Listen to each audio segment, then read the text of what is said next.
There is a certain kind of person who saves their tears for moments when no one is looking, not because their heart is shallow, nor because they are immune to pain, but because experience has taught them that showing emotion can feel like stepping into danger. Somewhere along their journey, they discovered that solitude offered a safer refuge for their feelings than the unpredictable hands of others. From a psychological perspective, this behavior is not accidental. It is a coping pattern, a self-built shelter for the inner world.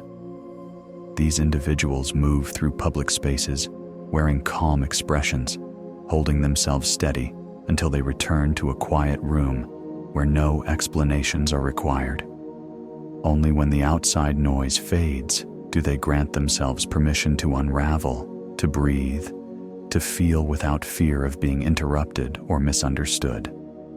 To them, being alone is not a sign of isolation. It is a sacred pause, a private room for emotional truth. Often, this pattern began with misplaced trust. They once opened their hearts, expecting understanding, only to encounter cold reactions, rushed dismissals, or silent judgment. With each disappointment, they learned to close the door a little more. They stopped offering explanations. They stopped seeking comfort. Gradually, emotional secrecy became their safest landscape, the only place where they could exist without rehearsing their feelings. And yet, on the outside, they appear untouched by storms. They smile naturally. They join conversations with ease. They stand beside others in times of need. They become the listeners, the supporters, the steady presence everyone leans on while quietly carrying their own unseen weight. Yet when it comes to their own struggles, they remain silent, not because they don't trust others, but because they don't want to be a burden. They fear being seen as dramatic, needy, or fragile. So they swallow their words, compress their emotions, and carry their storms quietly. Sometimes, they even convince themselves that their pain is insignificant. They compare their wounds to others and conclude they should simply endure. They minimize what they feel until even they begin to doubt the legitimacy of their own suffering. And still, the heart remembers what the mind tries to dismiss. Often, the roots of this pattern stretch back into childhood, a time when tears were met with "stop crying," when sensitivity was labeled weakness, when emotional expression felt like a mistake. Children who grow up in environments where feelings are dismissed learn a powerful lesson: hide what hurts. Over years, this lesson hardens into instinct. By adulthood, they may be surrounded by kinder people, yet the old belief remains. Speaking up feels dangerous. Silence feels familiar. And so they continue to suffer quietly, not because they want to, but because it is all they've ever known. Ironically, these are often the people who feel most deeply. Small moments linger in their minds. Casual words echo for days. Minor disappointments leave lasting impressions. Their inner world is vivid and alive, but hidden behind calm expressions and controlled reactions. They replay conversations, question their actions, analyze every tone and pause.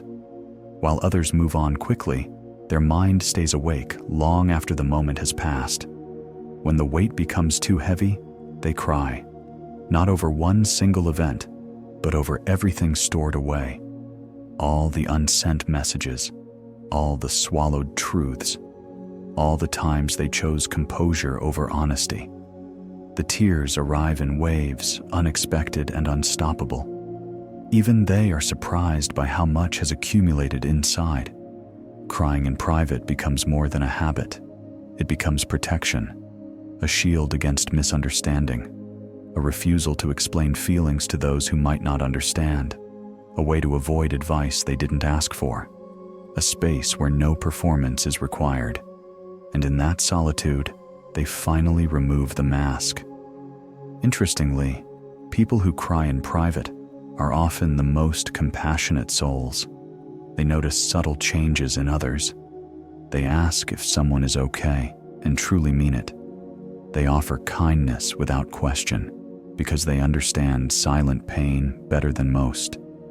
They become safe spaces for others, even while struggling to find safety for themselves. Yet beneath their empathy lies quiet loneliness. They may be surrounded by people, but still feel unseen, physically present, emotionally guarded, not from lack of love, but from fear of disappointment. They long to be understood, but they don't know how to begin explaining what words have never been able to capture. If you are someone who cries in private, know this: you are not broken. You are not weak. You are not too sensitive. You are simply a person who feels deeply in a world that often rushes past emotion. Your quiet strength is real. Your inner world is rich. Your tears are not a flaw. They are proof that your heart is alive. Healing does not require rushing to open up. Trust takes time. Safety takes patience. And one day, you may meet someone who makes vulnerability feel gentle instead of risky. When that moment comes, you will realize you were never meant to carry everything alone. If this exploration has stirred something within you, share your thoughts in the comments or simply your presence. Thank you for walking this path with us today. If this journey has stirred something within you, reflection, awareness, even clarity, know that you are not alone. Until next time, take care of your energy and honor your intuition.